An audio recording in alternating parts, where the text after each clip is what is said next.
मैं पिछले 4 साल से कम्पिटिटिव पावर लिफ्टिंग कर रहा हूँ, जिसमें मैंने बहुत सारे कोचेस के अंडर भी काम किया है और मैंने अपनी डेडलिफ्ट को 320 kgs तक हिट किया है। यकीन मानो, मैं वही बंदा हूँ जिसने 2016 में डेडलिफ्ट से प्यार किया था। 10 साल हो गए एंड मेरे पास कुछ क्लिप्स हैं जहाँ पे मैं 80 kgs, 100 kgs, 120 kgs धीरे धीरे करके मैंने जब लाइफ में पहली बार 200 kgs हिट किया, मैं 20 साल का था शायद। बहुत खुशी मिली थी, बहुत सेलिब्रेट किया था। कॉलेज में शायद मैं पहला या दूसरा ही बंदा था जिसमें मेरे क्लास में जिसमें 200 kg हिट किया था। मेरे लिए उस टाइम पे वो बहुत बड़ी बात थी। मुझे नहीं पता था मैं कम्पिटिटिव पावर लिफ्टिंग करूँगा आगे, मुझे बस मज़ा आता था डेडलिफ्ट करने में। एंड मैं उन लोगों के लिए ये वीडियो बना रहा हूँ। 5 मिनट में मैं सारी अपनी चीज़ें बताऊँगा जो मैंने सीखी है, ताकि जिन्हें मेरी तरह डेडलिफ्ट करने में मज़ा आता है उन्हें ये चीज़ और अच्छे से करने में मज़ा आए और उन्हें इंजरी ना हो। सबसे पहले बात करेंगे हम सेटअप के बारे में। कन्वेंशनल, सुमो दोनों के लिए सबसे पहली चीज़ है, आपको बहुत क्लोज नहीं जाना है, बहुत दूर भी नहीं जाना है। अगर आप बहुत क्लोज चले गए तो आपका सर बारबेल से कितना आगे हो गया। सुमो में भी अगर एकदम क्लोज हो गए, सर यहाँ है, तो ये चीज़ नहीं करनी है। अगर आप बहुत पीछे हैं तो सर और शोल्डर बारबेल से कितना पीछे है। तो बेस्ट चीज़ है, 2 चीज़ें आपने हमेशा साइड से वीडियो बना के चेक करनी है। Shoulder over the barbell, head not too ahead not too behind, barbell से हल्का सा आगे चलेगा, बारबेल के कंपैरेटिवली ऊपर ही होना चाहिए।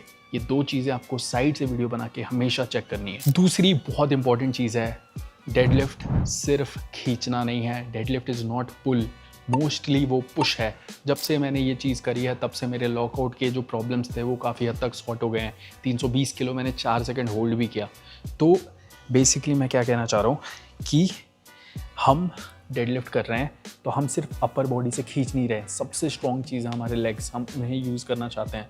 तो जैसे सुमो डेडलिफ्ट में कर रहा हूँ, सुमो डेडलिफ्ट में मैं पहले क्या कर रहा था, पहले अगर आप मैं पहले की भी वीडियो देखूँ जब मेरे पास कोच नहीं था वगैरह, तो मैं मोस्टली ये करता था, ये किया और ये खींचा, ठीक है। बट एक्चुअल करना क्या है, ठीक है, सिर्फ बारबेल पे गए, टेंशन बनाई, ये किया और ज़मीन, मेरे पैर देखो, ज़मीन को मैंने पुश किया, ज़मीन को धक्का दिया और बारबेल अपने आप यहाँ तक ऊपर।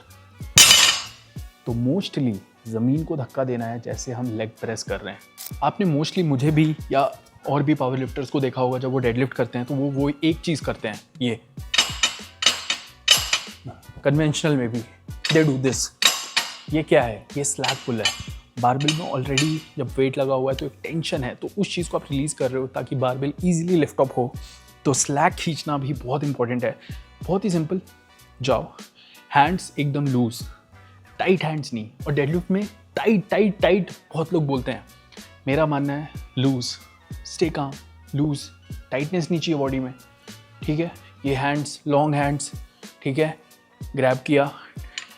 ये स्लैग खींचते वक्त अपने लैट्स को भी एंगेज करो, ये एंड देन वेज।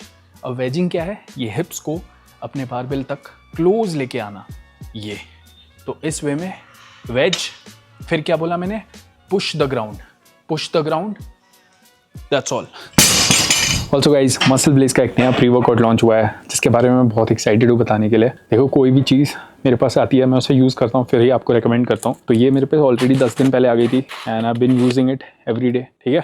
क्यों बढ़िया है, पहले तो इसका नाम नैटी बेरीज है, टेस्टी है पहला चीज़। 4000 mg सिट्रुलिन था पहले, 8000 mg हो गया है, डबल। 17 ग्राम का स्कूप था, 18 ग्राम हो गया है। सिट्रुलिन आपको पंप देगा। पिंक सॉल्ट बहुत सारे लोग पी के आते थे जो, वो भी अब प्री में एडेड है। तो मैं आपको ये डेफिनेटली रिकमेंड करूंगा। अभी मैं शूट कर रहा हूँ 9:17 पे, मैंने इस प्री को कंज्यूम किया था 7 बजे। अभी तक मुझे इसकी फील आ रही है, 2 घंटे से ज़्यादा ऊपर हो गए हैं। तो definitely recommended. Link description box में, मेरा डिस्काउंट कोड है मसल ब्लेज पे सिंगा30। इसी 3 टिप्स मैं आपको देने वाला हूँ। अगर जो आपने ध्यान रखा, आपकी डेडलिफ्ट 1-1.5 साल बाद अनटचेबल हो सकती है।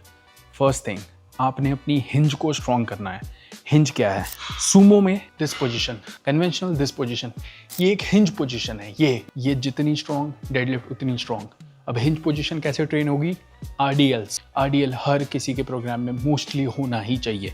और जो भी सुमो पुल करते हैं उन्हें साल में 3-4 महीने ऑफ सीजन में कन्वेंशनल इसीलिए करना चाहिए। आपका हिंज स्ट्रॉन्ग होगा, डेडलिफ्ट स्ट्रॉन्ग होगी। तो सिंपल वे में जितना हो सके आरडीएल को स्ट्रॉन्ग करो।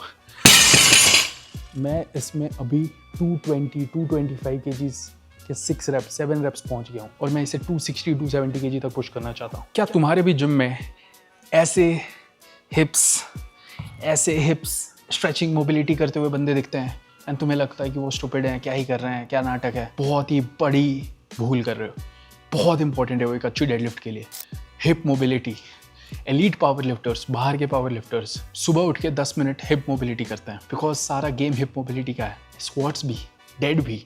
डेडलिफ्ट में अगर आपके हिप्स अच्छे से ओपन अप हो रहे हैं, यू कैन लिटरली, ये देखो, अब किसी के हिप्स अच्छे से ओपन अप ही नहीं होते, उनकी मोबिलिटी नहीं होती, उनका सुमो ऐसे लगेगा क्योंकि खुलेगा ही नहीं। Work on your hip mobility, बहुत बड़ा फर्क आएगा। तीसरी चीज़, डेडलिफ्ट को बहुत बुरा बताते हैं कुछ लोग, कहते हैं इंजरी हो जाएगी। मोस्टली इंजरीज क्यों होती है बताऊं? क्योंकि आपका कोर स्ट्रॉन्ग नहीं है। कोर को ट्रेन नहीं करते। कोर एब्स ट्रेन करना अलग चीज़ है, कोर स्ट्रेंथनिंग अलग चीज़ है। साइड प्लैंक्स एवरी डे, हर दिन side plank, weighted planks, core की ड्रिल्स। जितना स्ट्रॉन्ग कोर होगा, डेडलिफ्ट में बैक इंजरी होने के चांसेस उतनी कम होते हैं। अब लास्टली मैं कुछ एक्सरसाइजेस सजेस्ट करना चाहूँगा जो आपकी हेल्प कर सकती हैं। अगर आप ग्राउंड से स्लो है आपका डेडलिफ्ट, जब आप हैवी अटेम्प्ट करते हो ग्राउंड से ही स्लो आ रही है, you can add pause deadlift. आपके हिप शूट अप हो रहे हैं, पॉज डेडलिफ्ट बहुत बढ़िया है। अगर आपके लॉकिंग वगैरह के पास इश्यूज़ हो रहे हैं, मैं सजेस्ट करूँगा डेफिसिट डेडलिफ्ट, और उसके साथ साथ मैं डेफिनेटली सजेस्ट करूँगा कन्वेंशनल डेडलिफ्ट। मैंने कन्वेंशनल डेडलिफ्ट काफ़ी सालों तक इग्नोर किया एंड आई थिंक अगर वहाँ पे मेरे काफ़ी केजीज रह गए।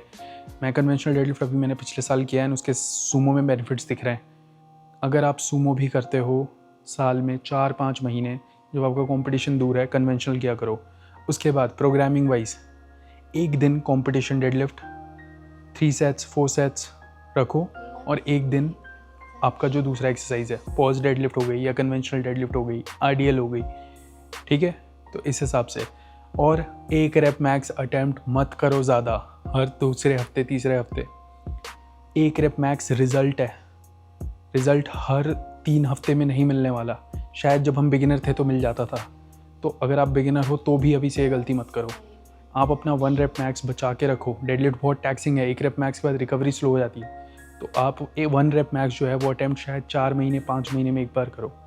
मोस्टली आप रेप पीआरस निकालो, 4 rape PR, 3 rape PR, 5 rape PR, volume पे बिल्ड करो, और जब आपका कंपटीशन आने वाला है उससे 2 हफ्ते 3 हफ्ते पहले आप 1 रेप मैक्स ले सकते हो।